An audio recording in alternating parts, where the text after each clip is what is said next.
ಅವರೆಲ್ಲರೂ ಕೂಡ ಬಂದಿದ್ರು. ಆ ಸಂದರ್ಭದಲ್ಲಿ ಅಜ್ಜಿ ಕೂಡ ಸಾಕ್ಷಿಯಾಗಿದ್ರು. ನಿಮ್ಮನ್ನ ವೇದಿಕೆಯ ಮೇಲೆ ನೋಡ್ಕೊಂಡು ಕಣ್ಣೀರ್ ಹಾಕ್ತಿದ್ರು, ಭಾವುಕರಾದ್ರು. ಸೊ ಈ ಸಂದರ್ಭದಲ್ಲಿ 100% ಅವ್ರ ಬ್ಲೆಸ್ಸಿಂಗ್ ಇರುತ್ತೆ. ಆದ್ರೂ ಕೂಡ ಕಿಚ್ಚ ಸರ್ ಕೂಡ ಹೇಳ್ತಾ ಇದ್ರು, ನಾವೆಲ್ಲರೂ ಕೂಡ ಮನೆಯಲ್ಲಿ ನಾಟಕ ಮಾಡ್ತಾ ಇದೀವಿ, ಒಬ್ರಿಗೊಬ್ರು ಗೊತ್ತಾಗಬಾರ್ದು, ಆ ನೋವನ್ನ ಹೊರಗೆ ಆಗ್ತಾ ಇಲ್ಲ ಅಂತ ಹೇಳಿ. ಈ ಸಂದರ್ಭದಲ್ಲಿ ಅಜ್ಜಿನ ನೆನ್ಪು ಮಾಡ್ಕೊಳ್ಳೋದಾದ್ರೆ ಎಲ್ಲರ ಮುಂದೆ. ನಾನು ಫಸ್ಟ್ ಹೋಗಿ ಕಾಲು ಬಿದ್ದಿದ್ದು ಅಂದರೆ ನಾನು ಹೋಗಿ ಆಶೀರ್ವಾದ ತೊಗೊಂಡಿದ್ದೆ ನಮ್ಮ ಅಜ್ಜಿದ ಫೋಟೋ ಮುಂದೆ. ನೀವು ಕೇಳಿದ್ರಲ್ಲ ಸಂಚಿಗೆ ಚೇಂಜ್ ಮಾಡಿದಂತ,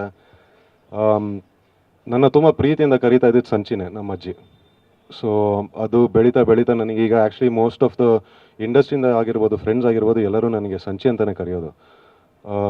ವೆನ್ ಆ್ಯಕ್ಚುಲಿ ಈ ಸಜೆಷನ್ ಮಾಡಿದಾಗ ನನಗೆ ಆ ಧ್ವನಿ ಕೇಳಿಸಿದೆ ನಮ್ಮ ಅಜ್ಜಿದು.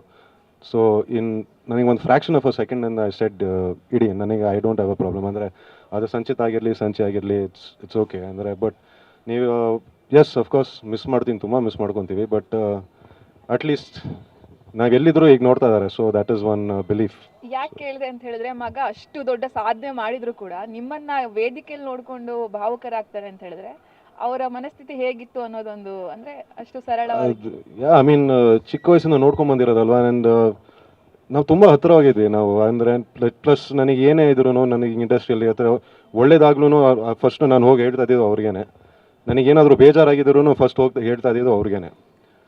ಸೊ ಐ ಮೀನ್ ಅವ್ರಿಗೆ ಆ ಖುಷಿ ಇದೆ. ಬಿಕಾಸ್ ನನಗೆ ಈ ಸಿನಿಮಾ ರಂಗದಲ್ಲಿ ಬಂದು ಒಂದು ಪಾತ್ರ ಮಾಡಿ ಅಥವಾ ಒಂದು ಸಿನಿಮಾ ಮಾಡೋದ್ರಲ್ಲಿ ನನಗೆ ಎಷ್ಟು ಖುಷಿ ಇದೆಯೋ ಅವ್ರಿಗೆ ಅದು ಗೊತ್ತು.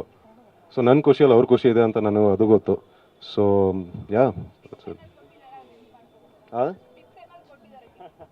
ನೀನು ಏನೇ ಮಾಡು ಫಸ್ಟ್ ದೇವ್ರ ಮುಂದೆ ನಿಂತ್ಕೊಂಡು ಕೈ ಮುಗಿಯೋ ಅಂತ ಹೇಳಿದ್ದಾರೆ ಅಷ್ಟೇ. ಅದು ಅವ್ರದ್ದು ಫಸ್ಟಿಂದ ಅಭ್ಯಾಸ ಹಂಗೆ ಇತ್ತು. 4 ಗಂಟೆ ಎದ್ದು ಪೂಜೆ ಮಾಡೋರು ಅವರು. ಸೊ